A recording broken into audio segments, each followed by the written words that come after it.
Hey, everybody, welcome to Inside the 49ers with Jack Hammer, where we talk about 49ers and all things that take place with the San Francisco 49er football team. Today, we are going to be jumping in and discussing Trey Lance, the talented young quarterback, and what he needs to do to be able to unlock his full potential. If you're a fan of Lance, just a fan of the team, make sure that you hit that like button, hit the subscribe button as well, and turn on your notifications so you don't miss any of our future content. So let's get into it. There's been a lot of talk about Trey Lance. There's been a lot of talk about the 49ers quarterback position in general throughout this offseason. That's not anything new. 49ers drive the conversation in terms of their quarterback position, whether it's Trey Lance, Brock Purdy, Jimmy Garoppolo in the past, Joe Montana, Steve Young. Quarterback discussions, that is what happens in San Francisco. And right now with Trey Lance, there's been a lot of discussion about what his role with the team is going to be. Is he going to be traded? Those types of things. And I'm here to say there's a potential that he could become the 49ers starting quarterback this offseason, and we'll see how that takes place. Right now, you look at it with Lance and Brock Purdy, he's out. Brock Purdy has an injury to his right arm in the throwing elbow. And so because of that, he is not able to throw. He's not going to be able to take part in any of the OTAs.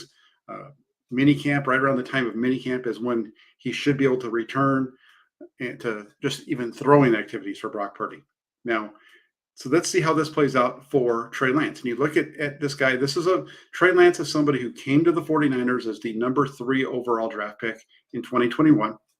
And to this point, he hasn't fulfilled his potential. And that's one of the things when you look at Trey Lance and you start to have this discussion. What can Trey Lance become? Can Trey Lance become the starter? There's been a lot of discussion recently about that. And as far as for me, if you follow me here on this channel, you follow me on other social media things, you'll notice that I talk a lot about 49ers quarterbacks because, like I said at the beginning of the show, they drive the conversation. There's been a lot of discussion around Sam Darnold, the 49ers going out, signing the veteran quarterback this offseason. According to the team, he is going to compete with Trey Lance. But here's the thing. Trey Lance could win this job. Trey Lance could become the starting quarterback for the 49ers. What's it going to take to become that starting quarterback? Well, let's take a look at a few things because it's not really too much to ask when you think about it. Because this is a guy, once again, in Trey Lance, who is extremely talented. He has all the talent in the world. He has tons of potential. He just hasn't been able to fulfill it yet, especially at the NFL level. Did a pretty good job at North Dakota State. That's why he was taken number 3. But when you look at what is holding Lance back, the number one thing, it's actually 2 things. It's been a lack of accuracy and a lack of consistency. Those are the 2 biggest issues right now for Trey Lance that have held him back. And that's part of what has kept him from being able to take the job from Jimmy Garoppolo back in 2021. And, you look at what happened in 2022.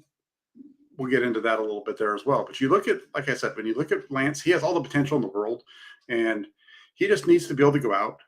And the biggest thing that he needs to do if he wants to go in and win this job, because remember, the door's open. It's open just a crack because Purdy's not going to be able to participate in any of the OTAs, any of those types of things. He might miss some of the beginning of training camp. So it's all there for Trey Lance to go out and show that he is the guy, or really kind of just make the 49ers be extremely impressed with where he is. So what he needs to do is he needs to go out, and I've said this from day one with Trey Lance, he needs to go out and he needs to leave no doubt about the fact that he is the best quarterback on the roster. He needs to go out and show that no matter what, he's the guy. The 49ers have said they still believe in him.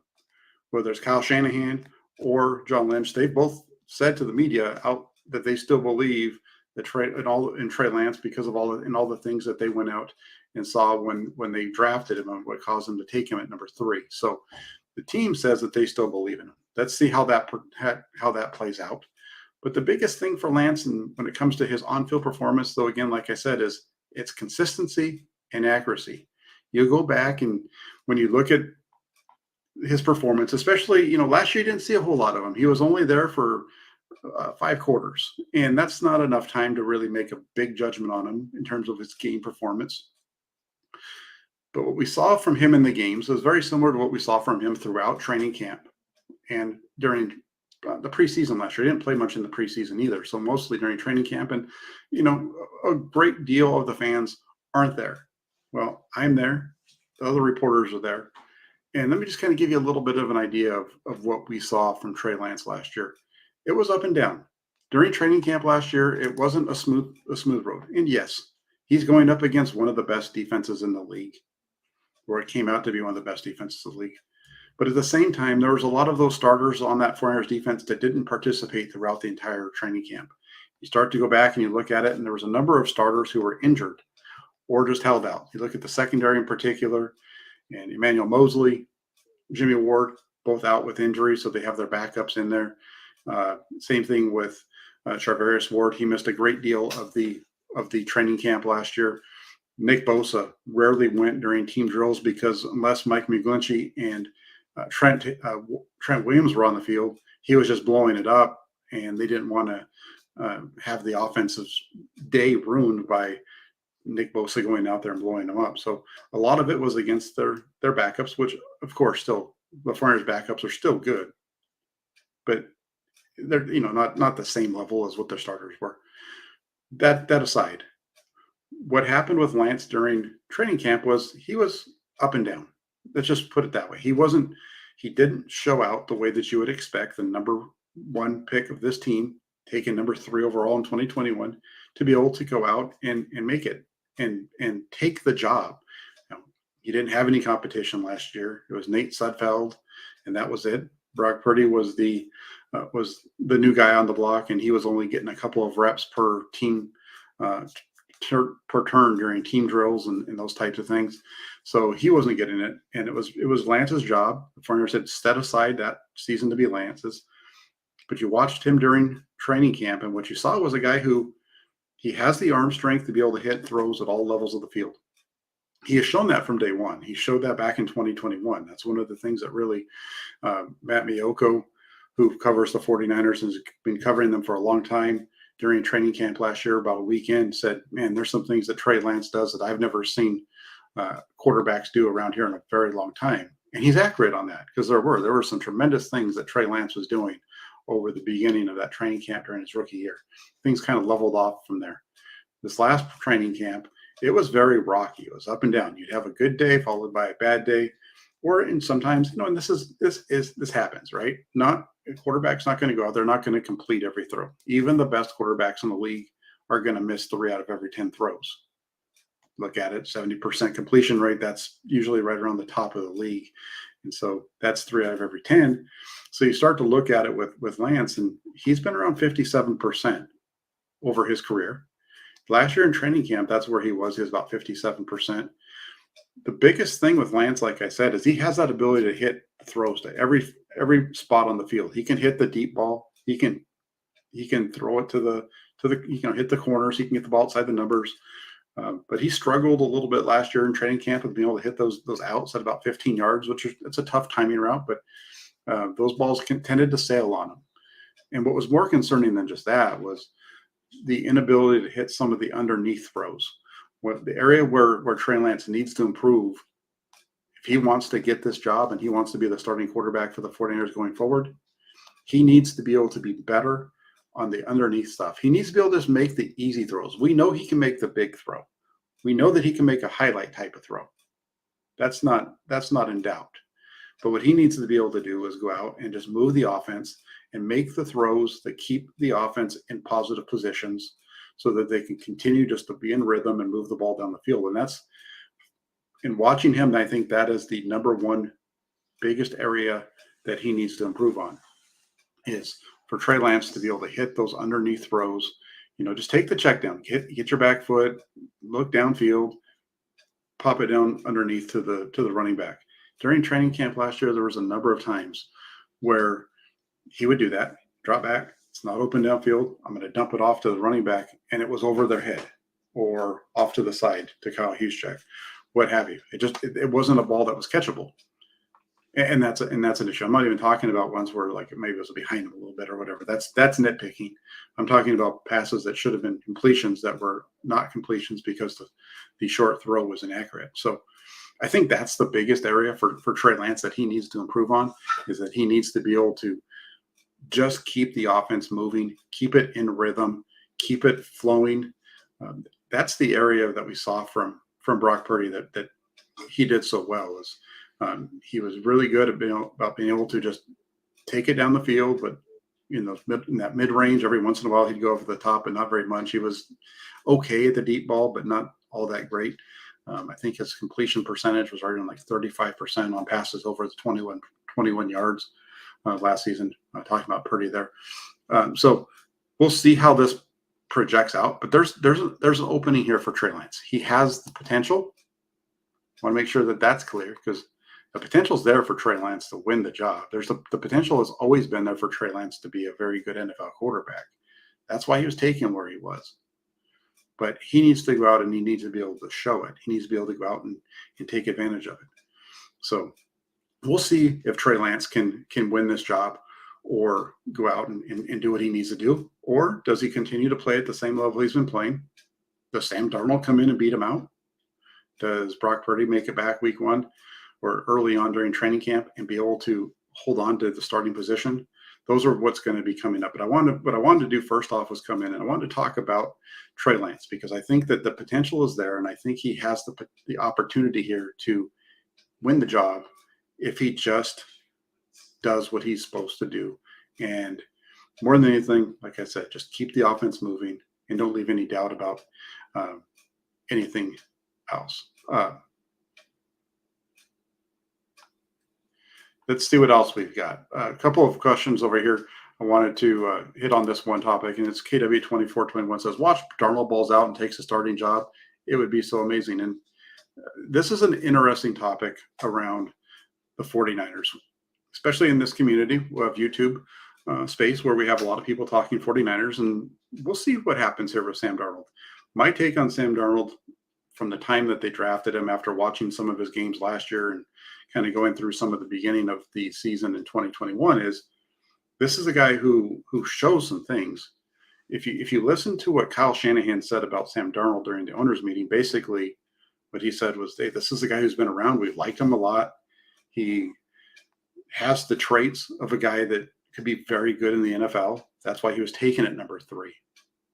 That's what Kyle Shanahan said at the owners meeting. And then you take that and you step back a little bit and you go back and you read the article that Albert Breer put out back around August during training camp. He was out here in Santa Clara talking to Kyle Shanahan, asking him and doing a long piece on Trey Lance. And what Kyle Shanahan said back in this offseason during training camp was, I really like Trey Lance. There's traits about Trey Lance that caused us to make him be the number 3 player taken in the draft. When you watch Trey Lance, there wasn't enough film to really see everything because of what happened when he was playing in college, but you could see enough that intrigued you. And then he talked about how by the time they got to that game against Houston back in week 17, it's a win or go home kind of thing. If the Flyers don't win that game, then it doesn't matter what happens the next week. Their season's over with. And what Kyle Shanahan said was, he showed us enough in that game where we felt like we could bring him in. He could be the guy moving forward. We just need to give him the reps, and we need to give him the time, and we need to let him develop and go from there. And so one of the things that I've heard a lot of talk about is what changed. What changed between that in 2022 to now, where you now have a competition. Trey Lance has to prove it and all those kind of things. Well, what happened was Trey Lance was injured. It's not his fault that he got injured, but he was injured. And Trey Lance has dealt with injuries throughout his career, whether it's the finger on a throw that hits somebody's helmet, whether it's the knee against Arizona, the ankle against Seattle. These injuries have really hurt him, and it hasn't allowed him to be able to develop. And I think the piece that really hurts more when it comes to Trey Lance is what Brock Purdy did last year. Because Brock Purdy stepped onto the field in the middle of a game with no reps, really, with the starters all season. Remember, this is a guy who, during training camp, ran with the 3s, which means for every go around, Trey Lance got 4 reps, Nate Sudfeld got 4 reps, Brock Purdy got 2. So he was getting half of the reps as the starter and the backup throughout training camp. By the time once the season starts, you don't get the reps as the backup that you even like you do during training camp. It all goes away because they're focused on getting the starter ready for the game. The backup is mostly mental reps. What happened?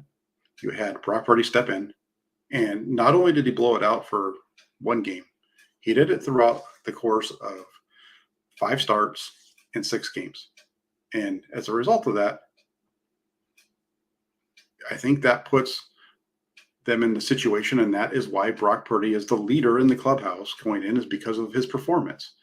And if you don't agree with that, that's just how football is. When somebody's able to come out and show that what they can do, they are going to be given more opportunities. Sports is the ultimate meritocracy, especially NFL football. Now, going back to Lance and the situation that he's in, and Sam Darnold as well. Sam Darnold never been in a situation like this.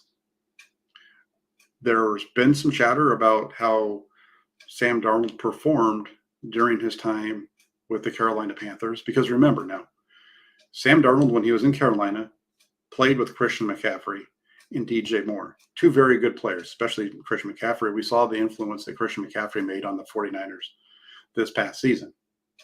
So let's take a look at it.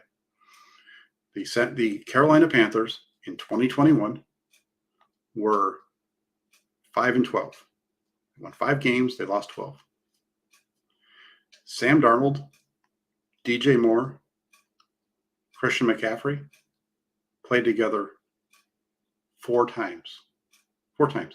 So when you see somebody talk about Sam Darnold being a failure or not playing well with Christian McCaffrey and all the weapons that was, remember this. In a 5-12 season in Carolina, Sam Darnold played with those guys 4 times. Carolina, remember, this is a team that won 5 games, went 5-12. In the 4 games that Sam Darnold played with Christian McCaffrey and DJ Moore, the Panthers won 3 of them. They were 3-1. How did the quarterback perform? Well, he averaged over 265 yards passing. In the first 3 games, he completed around 68% of his passes. And then he also had, I believe it was 2 interceptions in the first 3 games. Performed pretty well. Then in the 4th one, which came much later in the season, struggled quite a bit there. Had 3 picks, about 49% completion. So over the course of those 4 games, they were 3-1. They started off 3-0. They were 3-1. And the number was 6 touchdowns to 5 turnovers when you include the runs and fumbles and interceptions, all that stuff. Put it all together. He put together, Sam Darnold had 6 touchdowns on his own and 5 turnovers. That's what he accounted for, 265 yards. So from that standpoint, we'll see what happens. Again, we talk a lot about Trey Lance and small sample sizes. It's the same thing with what I just talked about. It's a small sample size because it's only 4 games. How would that season have played out if Christian McCaffrey had stayed healthy the whole year? And all those things, we don't know. So we're guessing on that. But here's what we can say. We don't know what's going to happen with Sam Darnold. We don't know. We don't know if he's going to be better. There's a possibility that Sam Darnold could come into the season and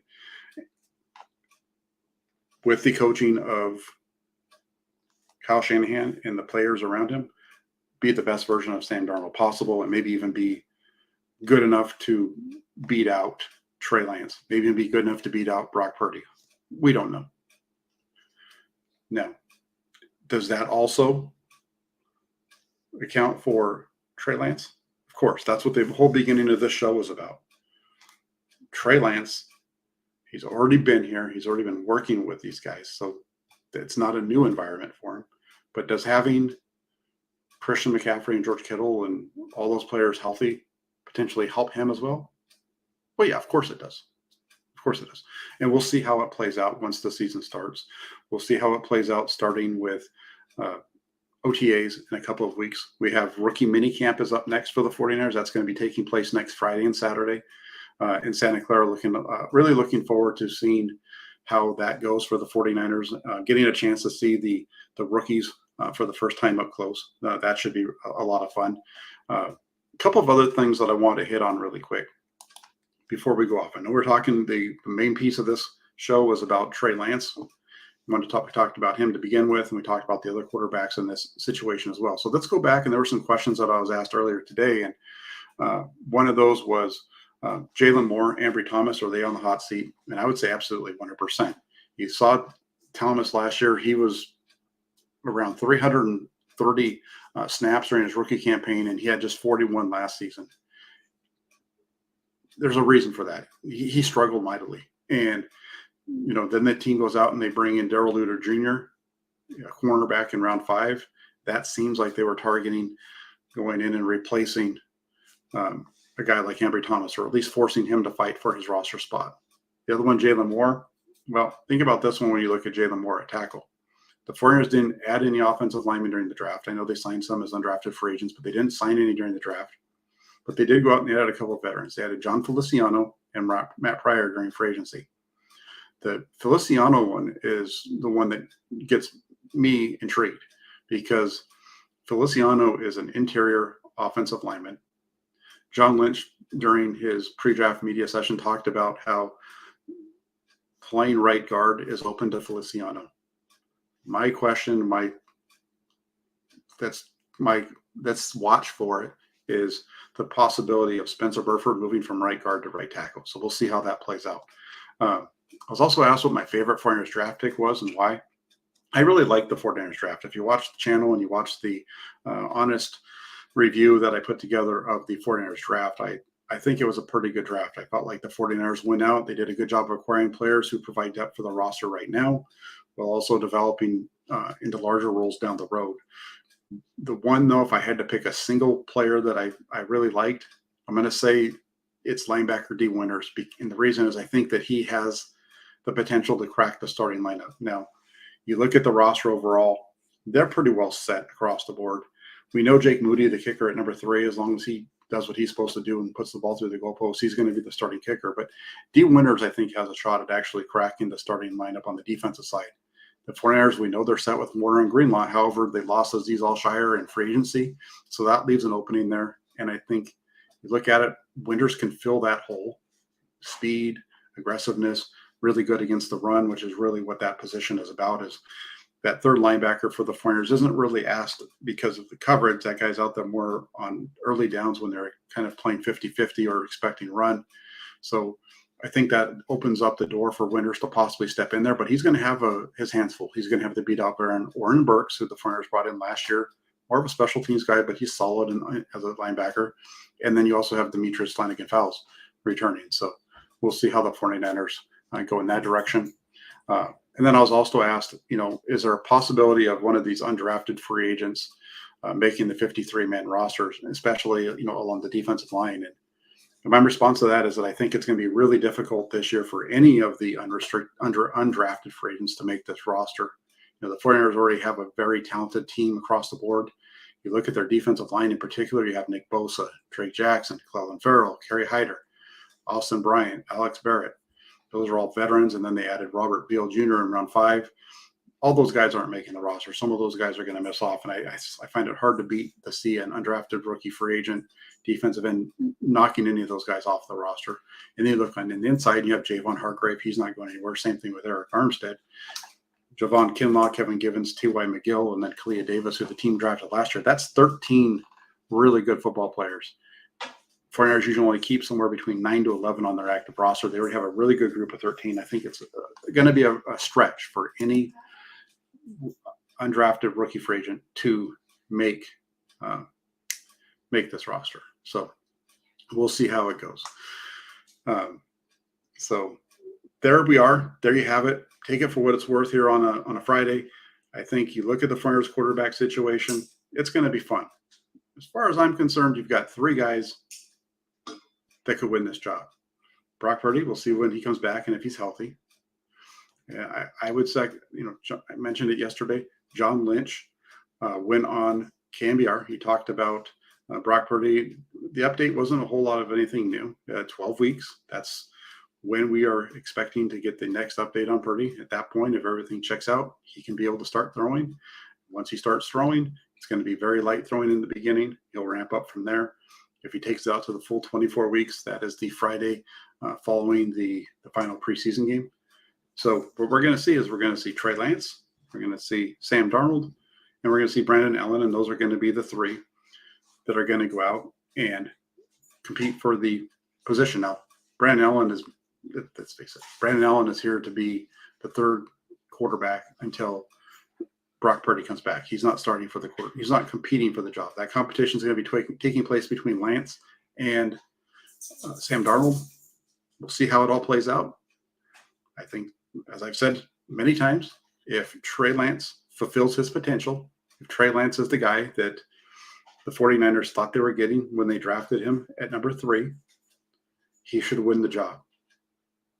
If he's not, it opens up the door for Sam Darnold to step up. And if Sam Darnold can take advantage of the best opportunity he's had in his career, maybe he beats out Trey Lance. The fun part about all this, the fun part about all the fake outrage, all the fake, I'm pissed off about this situation that you see on social media and on these platforms is this. What we're saying here, when it comes down to actually being decided, they're going to do it themselves on the field with their performance. And if Sam Darnold is playing better than Brock Purdy, and it's, again, I think for Sam Darnold to beat out Brock Purdy, for Sam Darnold to beat out Trey Lance, I think it's very similar to what I said about Trey Lance. If Trey Lance wants to be the starter, he needs to leave, no doubt. He needs to go out there and he needs to make it clear that he's the best quarterback on the team. And I think it's very much the same for Sam Darnold. Sam Darnold needs to be able to step out and he needs to prove that he is, with no doubt, the best player at that position. If he's not, that means that Trey Lance is going to be close to him. And if Trey Lance is close, I find it very hard for the 49ers to move Lance down in favor of Sam Darnold. So we'll see how it works out. It's going to be a lot of fun. I want to say before I leave, though, I want to thank everybody who is taking the time to watch this for the last 27 minutes, almost a half an hour. I want to thank those of you that are over in the comment section. You guys are great as well. You guys can do me a favor. Hit the like button, and when you're done hitting the like button, also hit the subscribe button if you haven't already done so on this channel, and then hit the little bell notification so that you make sure you don't miss any of the updates that come down here. So I appreciate the time. If you guys can do me a favor and keep it locked in here to the channel, we'll go. And I got one last one that I want to address because I'm not sure. I like this guy, Randall Riley. He's a fun one. I want to address this. He says, it's the narrative that Sam Darnold played well in his last 6 games. His QBR in those combined games was 48.5, which sucks. I don't know. Again, you watch those games. There's a lot of good things that are on there. There's some bad things. You watch the game against New Orleans at the end. 5 of 15, not a very good game. Some of those are throwaways, but he does have the turnovers. He didn't play well in that game. Don't make excuse for him. He didn't play well. He played pretty good in the other ones, which they were winning. I think overall he's okay. He's okay. When I see Sam Darnold, I see guys like, when I see Sam Darnold, I see somebody that's very similar to Trey Lance in that these guys are both taken at the same spot. When you watch them play, you can pick out, if you want to go through and you want to pick out highlights, you can find really nice throws from both of these guys. I can take all the good throws from Trey Lance and put them into a cut-up. I can take all the good plays from Sam Darnold and put those into a cut-up. And these guys are going to look really good. It's a matter of what they're doing throughout. And I'm going to say this when it comes to Sam Darnold. If you go back and you watch all of his throws from the beginning of the season in 2021, that first 3 games, especially when they had all the really good players, that everybody wants to talk about. Everybody wants to talk and say it's about the running back. You want to talk about the receiver. That's fine. In those games, he played really well. Last year, like I said, there are some things that he did really well, and we'll see how it translates over. We'll see if he does good. If not, eh, you know, if he doesn't do well, he doesn't do well, and that's fine. Trey Lance was brought in here to be number 3 quarterback. If you believe that Trey Lance is, if you believe that Sam Darnold sucks, and you believe that Trey Lance is much better, there's not much reason to continue talking about it, because Trey Lance, if everything that you say is true, he's going to go out, he's going to win the starting quarterback job, and he's going to make sure that Sam Darnold doesn't look good. It's not hard. This isn't a hard conversation, and I'm looking forward to seeing how it plays out. I don't really care, as I said on a show recently with, I was on this channel and simulcast with another. I really don't care if it's Brock Purdy or Trey Lance or Sam Darnold. I don't. Regardless of who the quarterback is, I'm covering the team. I'll write the stories the same way. I'll, make sure that I cover the team the same way. If you go back and you look at the camp write-ups and the camp reports that have been done over the last 2 years, I feel pretty solid that you put any of my reports up against anybody else when it comes to objectivity and showing the pros and the cons of the players involved, especially in this discussion. Haven't had the chance to watch Sam Darnold or cover Sam Darnold. When you look at my reports from last year on Trey Lance, because I'm the Trey Lance hater, remember, when it comes to this, I'm the guy who doesn't like Trey Lance. I'm the guy who only talks about the other things, blah, blah, blah. Well, take some time, get yourselves over to Inside the 49ers. It's right there, 49ers.pressdemocrat.com. Read my reports from last year. Even in the worst practice that Trey Lance had, there are positives about how that training camp that day went for him. So looking forward to it. Looking forward to seeing how this all plays out. Sam Darnold, can he get better? We'll see. Is Trey Lance going to get better? We'll see. Is Brock Purdy going to come back? Is he going to be healthy? Is he going to be ready to go? We'll see. I do think the 49ers are going to be in good shape. I think they're going to be solid, and I think the 49ers are going to be right back fighting for the Super Bowl this season. So there you have it. Would have been a little bit long because Randall threw me off. I want to say thanks to everybody for taking the time to check it out. Once again, hit that like button, hit the subscribe button. Hey, and as I like to say, as I've been saying over the last couple of weeks when any shows, take it for what it's worth. Appreciate everybody for tuning in. Take care, and we'll be talking with y'all soon.